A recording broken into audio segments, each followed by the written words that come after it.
Today we're going to be looking at taking a mug like this that's nice and ready to carve and texturing it with lines and with divots.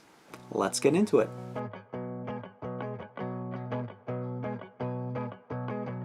We're going to play around with these two mugs you see here, this one in a bit of an hourglass form and this one. And the tools that we're going to use are this open-ended carving tool. We're going to try that one out. We've got our pear open-ended carving tool there. I've also got some older tools that I use here. It's always nice to have a new set though. I'll have links to these ones in the video description. Those are my newer ones from the ceramic shop, and they're just sharper and newer, so probably work out better. When you're doing carving, you can basically do it in two very general categories of randomized or patterned.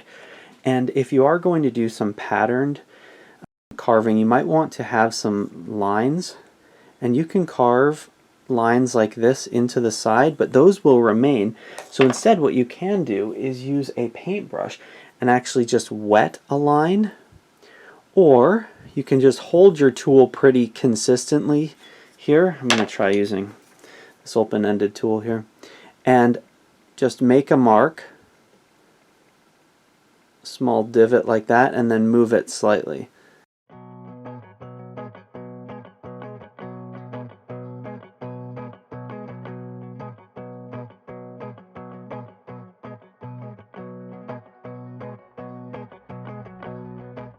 So you've got some divots there that just enhance the mug, just make it look kind of different. So you can make them in lines, you can make them all over, you can make them very random, large, small, and the different tools you use also give you different shapes. So here's the pear carving tool. These ones will be a little bit larger, the divots that are made, and oftentimes with these ones they'll be kind of like that, like teardrop shaped, because you carve in and then kind of pull out. So if you're using more of an open-ended tool like this, you'll get more of a consistent shape like that. If you're using the pear tool, they tend to come out like this unless you very carefully pull them out equivalent. But both are really quite cool and fun shapes to work with.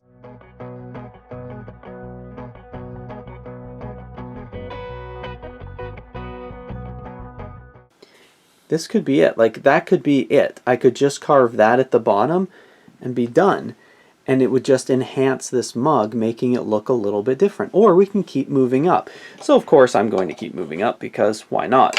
So I'm going to take this tool here, I'm going to use this end of the tool this time, and make sort of larger lines.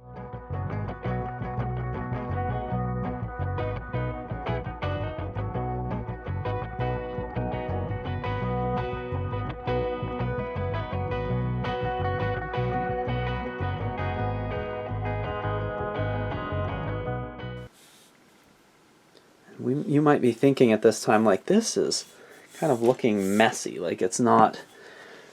But that's the thing with carving divots and such. Once you put some glaze over it, you can get some really funky patterns, and they just really make the glaze do some fun things too. Kind of like this. We'll keep going. What do we want to do next? I've used this tool. I've used both ends of this open-ended tool to make different divot shapes. I guess I could take this one here and do, I guess I can do diagonals here.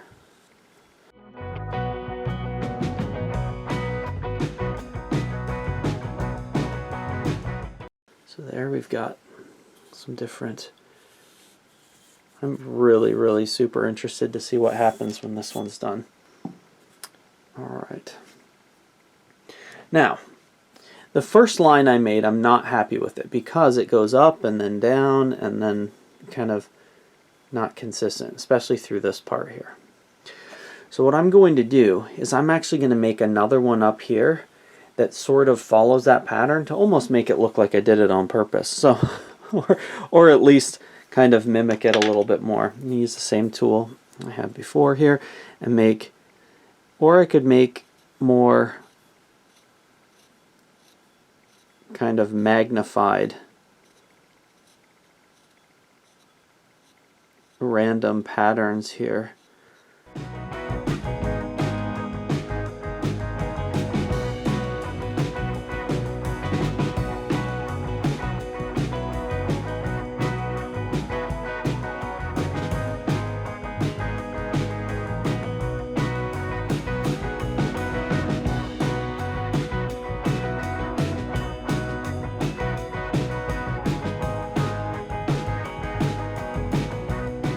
With this mug, I'm going to do carving of a little bit more planned out.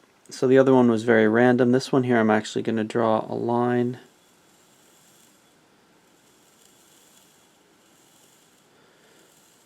Try and keep it. Okay. Draw a line there. I'm going to draw a line here. And what I'm going to do with this one is I'm going to use this pear tool to actually carve lines, upright lines in between those two, all the way along. So a couple of ways I could do this is to make sure that it stays upright, is I could draw a bunch of upright lines on it, but I've got a shortcut. I'm going to use my laser level and actually have a vertical line. There we go. So you can see that here so that I can actually follow this. Now the problem with that line is that why it looks kind of funky maybe from that edge is because it was hitting the side of the pot. If I line it up, I'll move my camera a little bit here. If I line it up there, you can see that it gives us a nice vertical line on that mug. It actually might be slightly off of vertical. There we go. Okay, so I can actually use that as a guide as I cut around the entire mug. Now I do have to watch out that if I am cutting straight on it like that, obviously my hand is going to make that line disappear.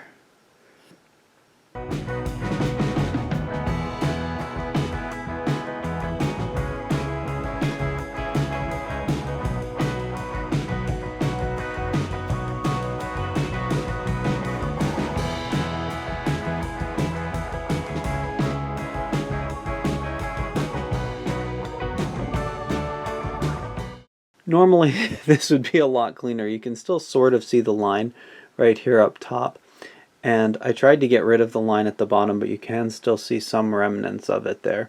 So what I'm going to do is I'm going to now go through, and I was moving the cutting tool upwards.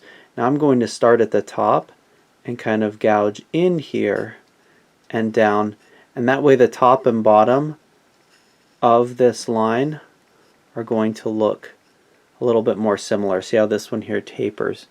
You can see that. So I'm going to go through and just clean this up a bit and then come back and see what that looks like. So here it is, a little bit cleaned up.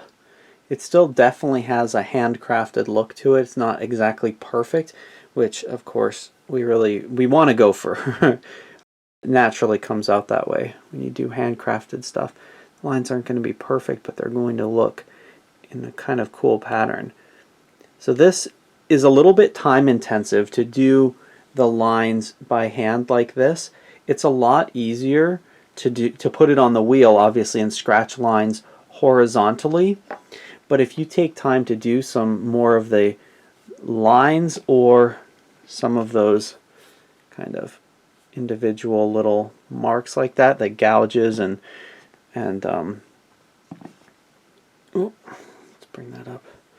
You can make some really interesting mugs that are fun, and they do really cool things with the glazes. Hope that video was fun for you. Have a wonderful day.